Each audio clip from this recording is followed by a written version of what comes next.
Hi friends, ഇന്ന് നമുക്ക് അയലക്കറി ഉണ്ടാക്കിയാലോ. മുളകിട്ടിട്ടുള്ള അയലക്കറിയാണ് ഉണ്ടാക്കാൻ പോകുന്നത്. അപ്പോൾ ഞാൻ ഇതിന് മുന്നേ ഒരു അയലക്കറിയുടെ വീഡിയോ ചെയ്തിട്ടുണ്ട്. അത് വേറൊരു ടൈപ്പാണ്, ഇത് വേറൊരു ടൈപ്പ്. അപ്പോൾ ഇതിലേക്ക് വേണ്ട തക്കാളി, ഞാൻ 2 തക്കാളിയാണ് എടുത്തിട്ടുള്ളത്. 2 പച്ചമുളക്, വെളുത്തുള്ളി എന്നിവ അരിഞ്ഞു വെച്ചിട്ടുണ്ട്. പുളി വെള്ളത്തിലിട്ട് വെക്കുക. പിന്നെ ഇതിന് കറി വയ്ക്കാൻ എടുക്കുന്ന ചട്ടി ഒന്ന് ചൂടാക്കിയിട്ട് അതിലേക്ക് എണ്ണ പാർന്ന് ഉലുവ പൊട്ടിച്ച് എടുക്കുക. പിന്നെ ലേശം കറിവേപ്പില ഇതിലേക്ക് ഇട്ട് കൊടുക്കുക. കൂടെ നമ്മൾ അരിഞ്ഞു വെച്ചിട്ടുള്ള തക്കാളി, പച്ചമുളക് ഒക്കെ ഇതിലേക്ക് ചേർത്ത് വഴറ്റാം.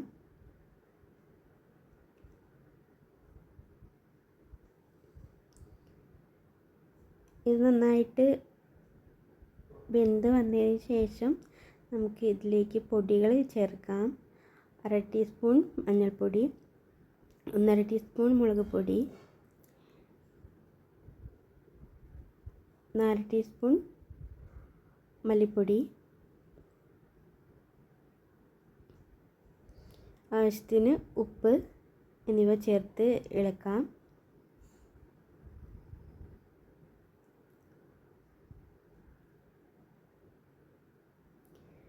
ഇതിലേക്ക് ലേശം വെള്ളം ചേർത്തിട്ട് ഒന്ന് ഇളക്കാം. ഇത് ഒന്ന് തിളച്ച് വന്നതിന് ശേഷം പുളിവെള്ളം ചേർക്കാം.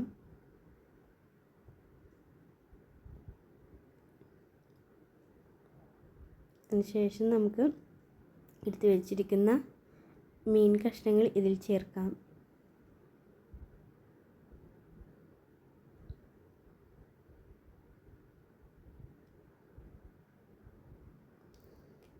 പിന്നെ ഇത് വേവാൻ ആവശ്യമായ വെള്ളം ചേർക്കാം.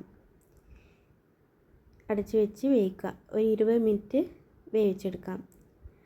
ഈ അയല ഒക്കെ നന്നായിട്ട് വേവിക്കണം, അല്ലെങ്കിൽ വയറുവേദനയൊക്കെ എടുക്കാൻ സാധ്യതയുണ്ട്. അപ്പോൾ 20 മിനിറ്റ് കഴിഞ്ഞു. നന്നായിട്ട് കുറുകി വന്നിട്ടുണ്ട്, നന്നായിട്ട് വെന്തിട്ടുണ്ട്. അപ്പോൾ ഇതാണ് കറി. അപ്പോൾ എല്ലാവരും ട്രൈ ചെയ്ത് നോക്കുക, നല്ല ടേസ്റ്റാണ്. എൻ്റെ വീഡിയോ ഇഷ്ടപ്പെട്ടിട്ടുണ്ടെങ്കിൽ ലൈക്ക് ചെയ്യുക, സബ്സ്ക്രൈബ് ചെയ്യുക, ഷെയർ ചെയ്യുക.